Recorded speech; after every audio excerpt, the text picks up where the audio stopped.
All right, family, welcome back to the channel. I am Lady Nika, and with tonight's episode of Love and Hip Hop, child, I went to sleep. I wasn't even thinking about love and hip hop. I forgot, honey. So, pardon me for forgetting, and I watched it real quick. I'm gonna try to give you as much as I can recall because this one is going to be off the dome, so the order will not be as it usually is, which is me setting it up, scene by scene. So I hope you can flow with it and enjoy the review. Now, Stevie and Mimi meet up at the studio, right? She come to check on him because although they seem to be on a good terms now, recently he sent a text saying that he missed her and Eva. Now, it was harmless, but she's hoping all is well with the Jordans, right? So she coming to make sure he's good. He said he sees her as family, although he admits he thinks she missed the beefcake from time to time. Child, she quickly let him know, that ain't the type of party. Okay?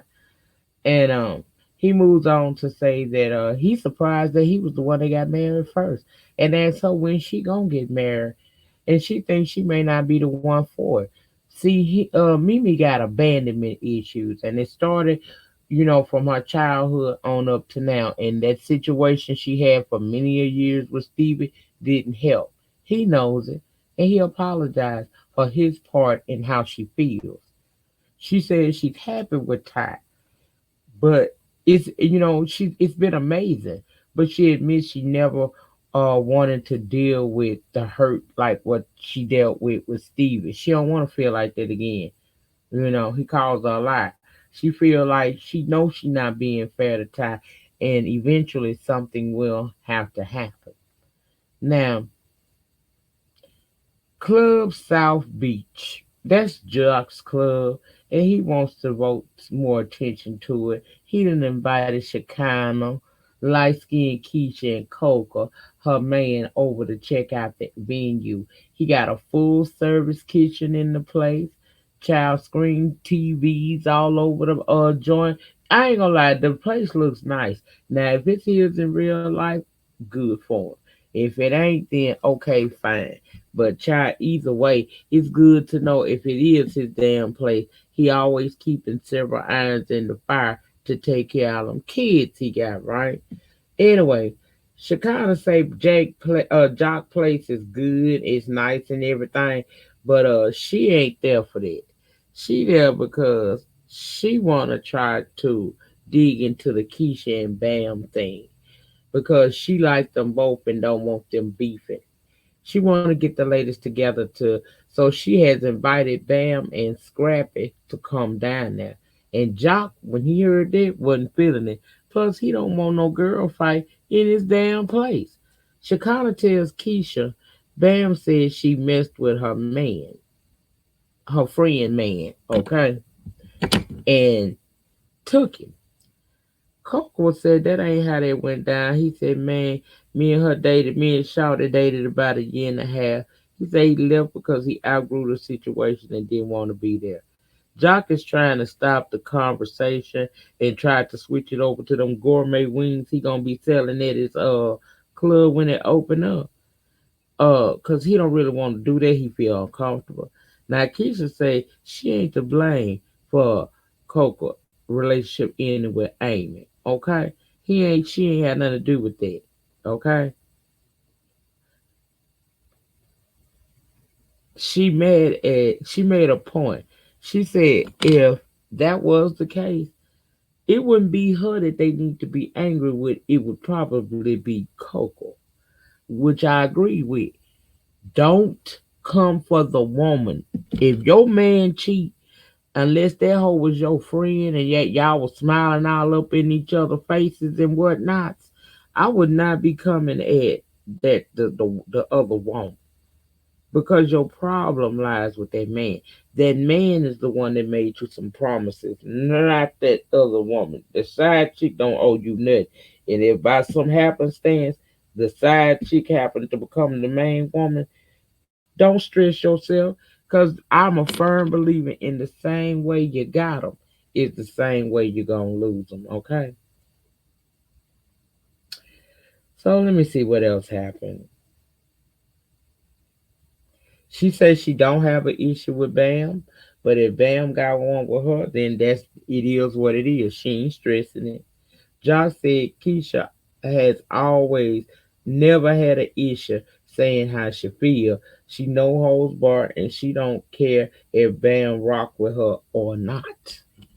Scrappy and Bam then shows up, right? And she came in now because Shekinah said Keisha and Coco wanted to clear the air. But she is there to let them both know she don't fool with them and she never will. Well, bitch, why you could have stayed home with your self-righteous ass.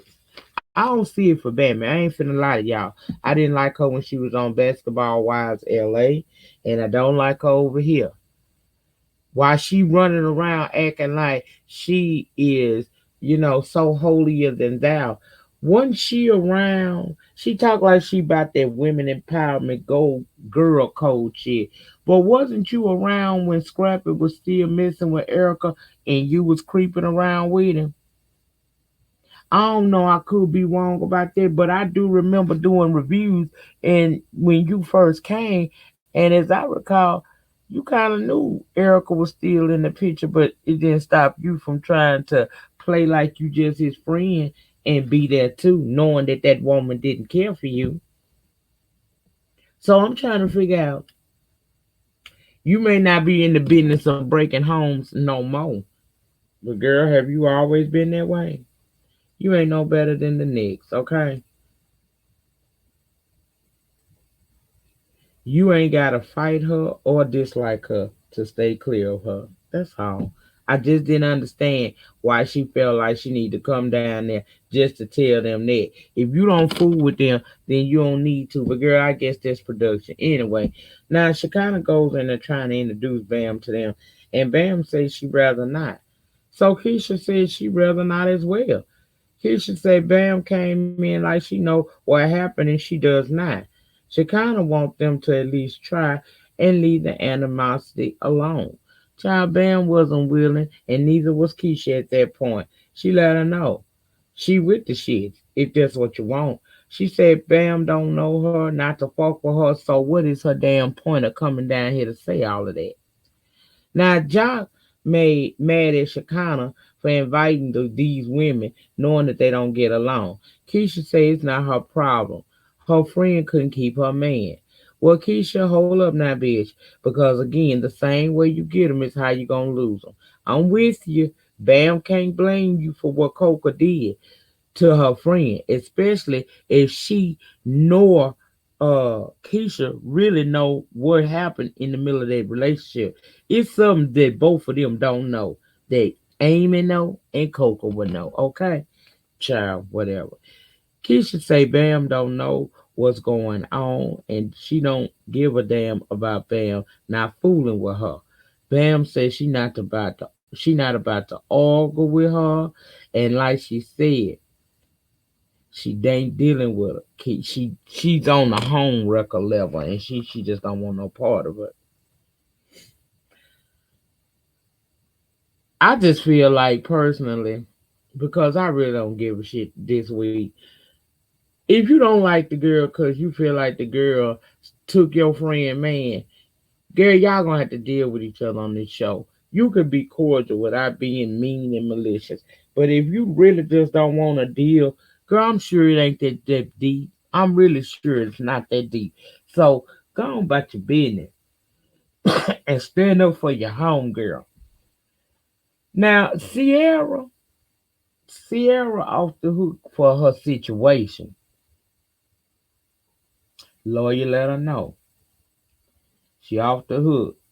So there's no need for her to be on held in limbo, worried about what's gonna happen. She just gonna be able to be all right. Is basically what it is. She can breathe easier. However, she say she miss her friend Carly. She invited her to come to church with her. So she explained to Rashida, who's also there, that she's not been herself lately, and she do need to clean things up with Carly. See, because Rashida had already told her after when they met up after the party situation, and I will get back to the party situation. What had happened was basically at that party, after she mushed the girl head, they get into this altercation where they're pulling hair. Okay? Trina, the assistant, jumps in the middle of that situation and decides she gonna try to jump on Carly too. Now, if that wasn't bad enough, when security got them separated and was escorting Carly out, Sierra tried to grab her by the head again. Now she claimed like she ain't never know that Trina got into it with Carly, and she scolded her and told her, "When I get into it, my friends, you don't get into it." She said she thought about firing her for it, but she just concerned now what Carly gonna do next. She scared now that she off the hook on one charge, it could be another one coming for her and her sister jumping on Carly. Child. So this church thing was a suggestion. We can know the church per se, but meeting up with Carly was a suggestion to by Rashida if she wanted to keep the friendship and felt it was worth it. So that's why we down to the church. Spice was there and Rashida was there. Carly telling Spice that she don't know about Sierra coming to church. It's cool, but you got to do more than just come to church. You got to show it in how you act and how you live. She been so disappointed in Sierra's lack of support because she came to hear her out. She said she's always saw Sierra as a sister, but they will never be the same because she put her hands on them. So when they all meet up outside the church, Sarah gets to crying and apologizing to Carly because she feels bad. She started crying. Carly said after what happened at the party, she feeling that they were not she not sure if their friendship was real. She said Sierra always cries, but it's because she always cries about anything. But she's worried about if this woman really mad at me. Is she crying because she want to be friends, or is she crying because she simply want me not to press these charges? Carla said she felt like she was set up because Trina and her jumped her. Now Sarah said it wasn't, that wasn't the case. She didn't come to fight. She want their friendship, and if Carly opts to walk away, then at least she knows that she did the right in trying. Carly said her best friend is Karma, and she will come to bite Sierra in her ass soon enough. Sierra said okay, but Carly said, but until then, she gonna forgive her because she feels no one, but she do feel like don't nobody have her back right now, including Sierra. Sierra don't have no clue of what's going on with Carla. Carla said hopefully one day she will be able to feel like she can trust her again. And they basically both went their separate ways in tears. Girl, whatever, let it go. Um, like I said, I would feel some kind of way too. If I go there and I get into it with you and your assistant just jumps in it and starts attacking me too, then yeah, I'm gonna feel some kind of way. I have always felt like Sierra expected more of Carly than what she actually gives in the relationship. And if that is the case, then maybe they should not be friends anymore. Sometimes it's best to walk away if you feel like you're doing the best you can and that a person instead of taking from the tree and never give to it, then maybe that's the one sided relationship. And maybe only you is the friend and the other person is not so much so. But in their case, I don't know what's going on here. One minute you look at Sierra, she cried almost the whole goddamn show. One minute she alright, the next minute she crying. Girl, I just don't know. I don't know. And maybe it's because I don't feel like knowing right now.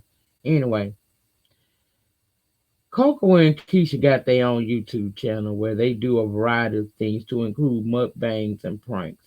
And we saw a little of it, and to me, that was cute. We did learn a little bit about Keisha. We learned that she hit rock bottom at one point and Coco had her back.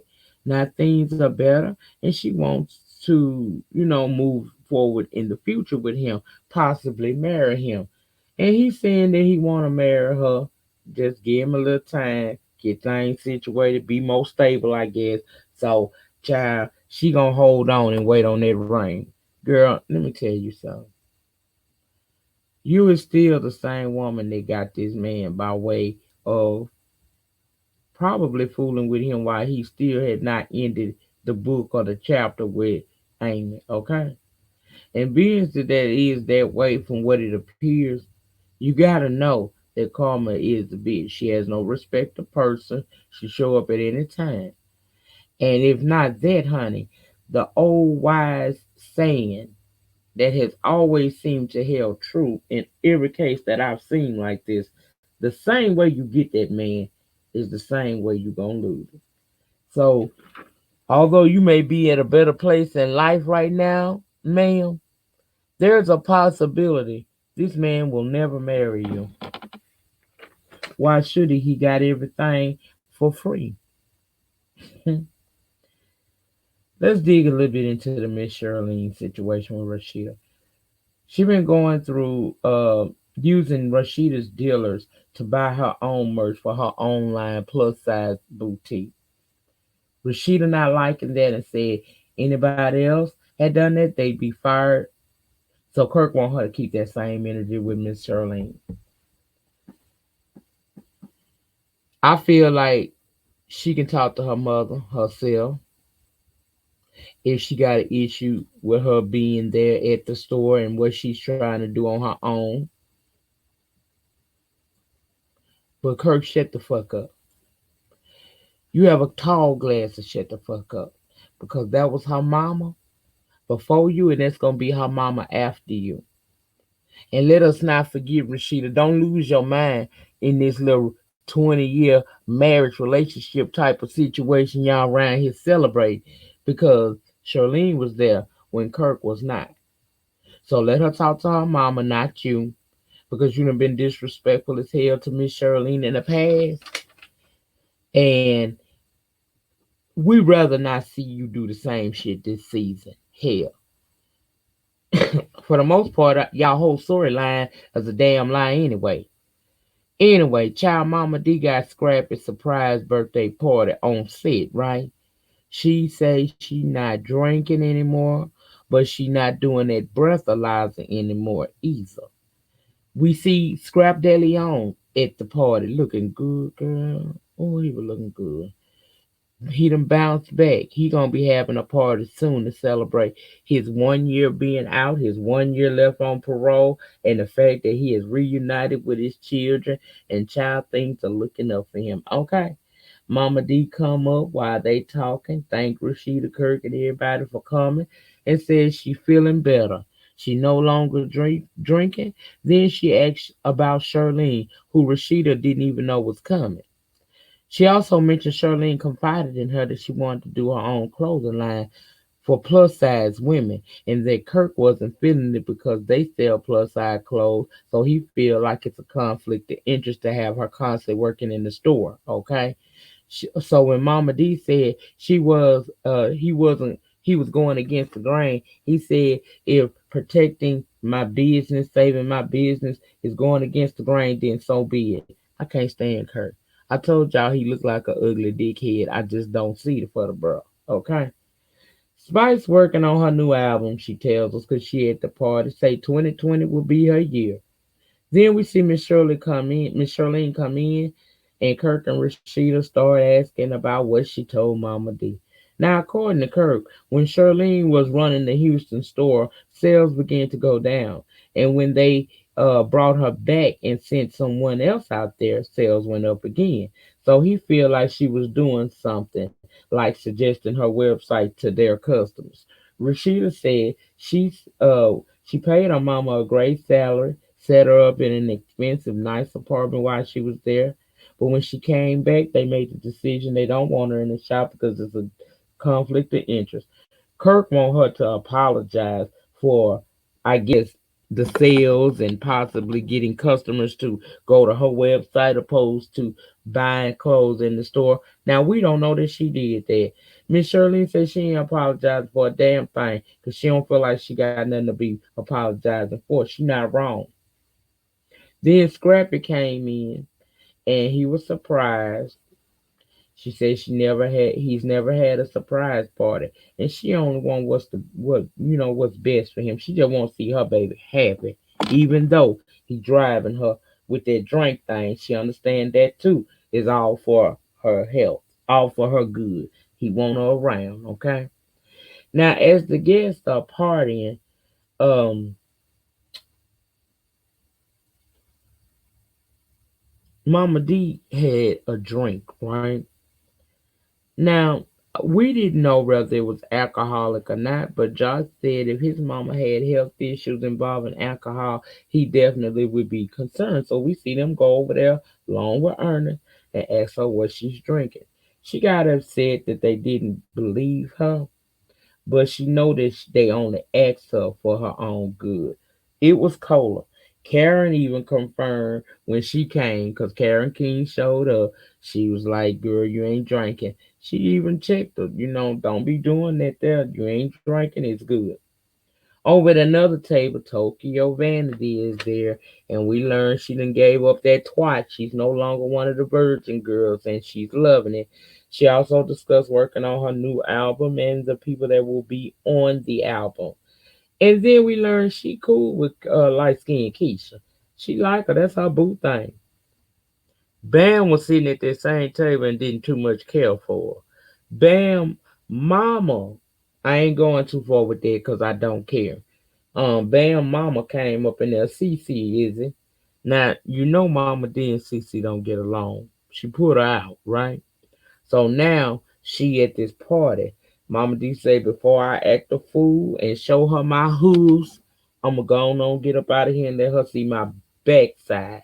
Cause some family is just simply dead to me. I said, oh, okay, like that. Okay, okay. If that's how she feel, girl, that's how she feel. Mm. I'm trying to think about it. Was it anything I left out that was of importance? Mm, Let me see. I tried to jot down two or three things, make sure I don't leave them up. So. But I think I touched everything. I think I did, child. I did that relatively quick for me because my reviews be lengthy sometimes. But again, I apologize, y'all. It's storming down here. I haven't really been feeling my best today. I ain't got the 19, but child, I got the lupus, and so I haven't been feeling my best today. I think I touched on everything. If I left anything out that's important, because I very well may have, you guys know the conversation always persists. I'm sorry, the conversation always continues in the panic section. Okay, just drop it down below, and when I wake up, I'm gonna look at it. There may not be a morning brew in the morning, so I'm dropping this in the middle of the night, so you guys will have something from me going into your work day tomorrow. For those of you who are still working, and for you to have something entertaining, somewhat. For those who are quarantined at home, such as myself. Okay, that's it. That's all. You guys know the depth of your struggle will determine the height of your success. In the meantime, in between time, please remember to rate the video. Ratings get me recognized on the YT streets. Comment down below in the pen and let me know what your thoughts and opinions about last night's episode of Love and Hip Hop is. Also, if I left anything out that you want to discuss, we can do it down in the pen. So drop it there, okay? If you have not subscribed to this channel or my backup channel, Lady Nika Live, please subscribe to both of the channels. The link for the second channel will always be in the description box below the title. Subscribe to both of the channels, tap notifications, set them to all, and hopefully you will get a notification each and every time I go live from either channel or do an upload. Thank you all for your continued support of the channel and me. Welcome to my new subscribers. I see y'all clowning over here. Thank y'all for joining my family over here. Welcome to the den. And I hope I can keep you guys as entertained as possible while educating you and loving on you at the same time. That's it, family. I will see you guys at some point later on Tuesday, probably tomorrow night for the return of If Loving You Is Wrong. I will be reviewing that. So if you don't see me throughout the day, girl, that means that I'm on lay down status until If Loving You Is Wrong comes on, and then I will be coming to you guys immediately after with a review for that show. Have a great remainder to your Tuesday. I plan on doing the same. I'm going to see you on the next one. Peace.